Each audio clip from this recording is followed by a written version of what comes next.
Welcome to Football Today TV. These is your home for updated football news. So feel free to share your opinions and remember to subscribe as we continue to grow our family. Chelsea have been through a roller coaster period recently under new head coach Liam Rosenior, and one of the most talking points has been how he's handled key players such as Marc Cucurella, Wesley Fofana, Benoît Badiashile, and Alejandro Garnacho in a pivotal Premier League clash that showcased both growing pains and resilience within the squad. In their recent game at Stamford Bridge, Chelsea faced West Ham United in the Premier League, and the first half went disastrously for the Blues. West Ham dominated early and went into the break with a comfortable 2-0 advantage, thanks to goals from Jarrod Bowen and Crescencio Somerville.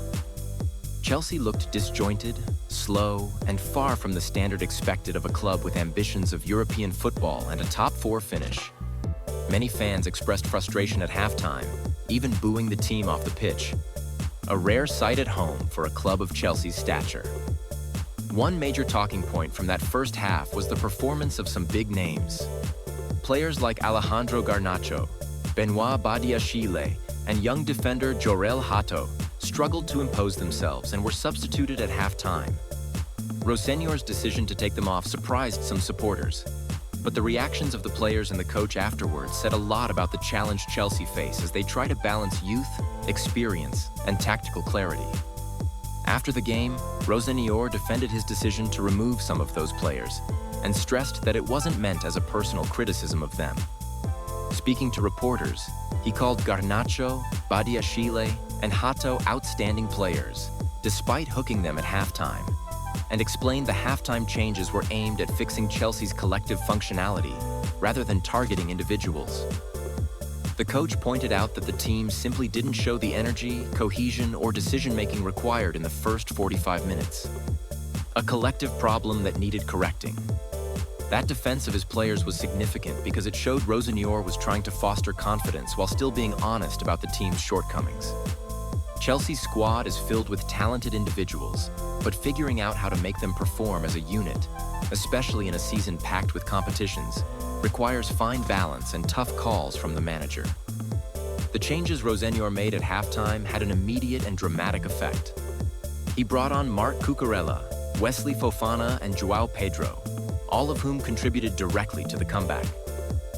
Cucurella scored a vital equalizer with a powerful header, while Fofana provided a crucial assist for the first goal.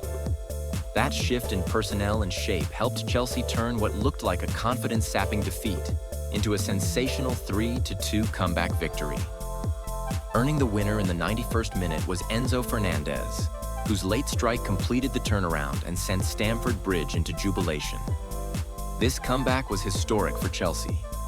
It was the first time in Premier League history that the club had come back from a 2-goal halftime deficit to win a match, marking a significant moment in Rosenior's early tenure. But the story here isn't just about a dramatic result.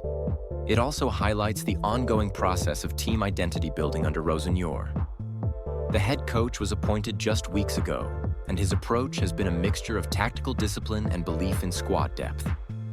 The win over West Ham showed that Chelsea, even when struggling, can respond with character, an essential trait in a season where consistency has been hard to find. One of the biggest talking points after the match was how Rosenior handled the criticism from fans. He openly acknowledged that supporters were right to boo after such a disappointing first half. That was a bold admission from a manager still very new to the role, and it suggested a sense of honesty and transparency that not all coaches show when facing crowd disapproval. He said he would have booed Chelsea himself given how poorly they played, showing a willingness to shoulder accountability and connect with the emotional side of fans' frustrations. This reaction also highlighted another part of Chelsea's season: inconsistency. The first half of the West Ham match reflected problems the team have faced at times this year. Lacking structure, vulnerability on the flanks, and failure to convert possession into effective attacking play. But the second half, with a completely different dynamic, exemplified resilience and spirit. This duality has defined Chelsea's recent performances under Rosenior, where impressive victories are sometimes littered with periods of uncertainty. A key reason for those first-half problems was the rotation in the squad. Rosenior made 7 changes from the team that had just delivered a big Champions League victory against Napoli in Naples. Making so many alterations clearly disrupted the team's rhythm early on, but it also reflects the reality of modern football. With multiple competitions and fixture congestion, managers must use their full squad to survive and thrive. Some players, like Alejandro Garnacho, have faced questions about their form and role. Garnacho, who has shown flashes of brilliance at Manchester United in the past, has struggled for consistency at Chelsea. Meanwhile, Benoît Badiashile, despite being a player with a reputation for strength and defensive solidity, was also replaced early in that match. A reminder that current form often outweighs reputation when it comes to selection decisions. By contrast, Marc Cucurella showed why he has been trusted as a reliable performer at left-back. He not only contributed directly to the comeback, but also demonstrated leadership in battling back from an early deficit. Cucurella's role in the turnaround underlined his importance in Chelsea's squad as someone who can make an impact when it matters most. Wesley Fofana, still working his way back from injury issues earlier in his career, also played a decisive role in the second half by setting up crucial play, showing his quality and reminding fans why he was so highly regarded when he first arrived at the club. Players like Fofana are key to Rosenior's long-term plans, especially in defensive stability. Chelsea's comeback win over West Ham also had broader implications for their position in the Premier League table.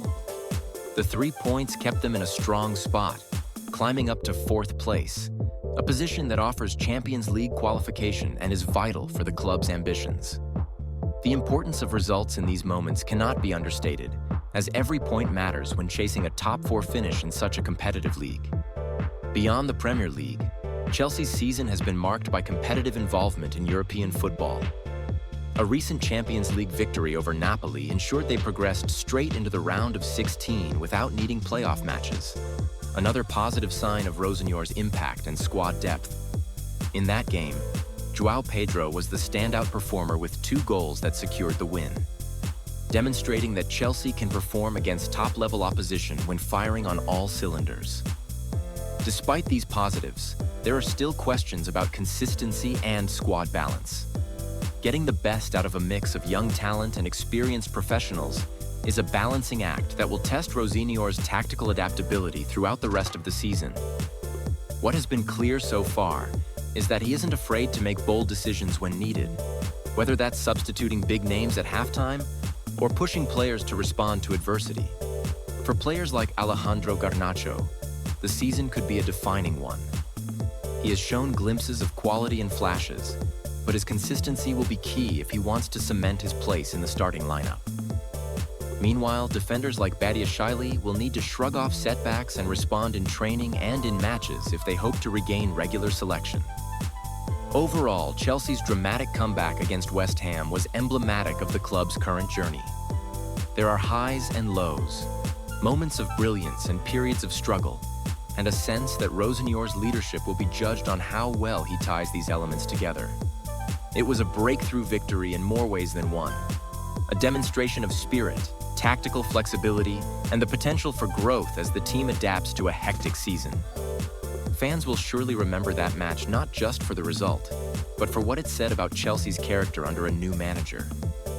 Whether Rosenior's tenure becomes one of the club's best decisions or a stepping stone to further evolution, performances like this comeback win provide hope and excitement for supporters, even when there are challenges along the way.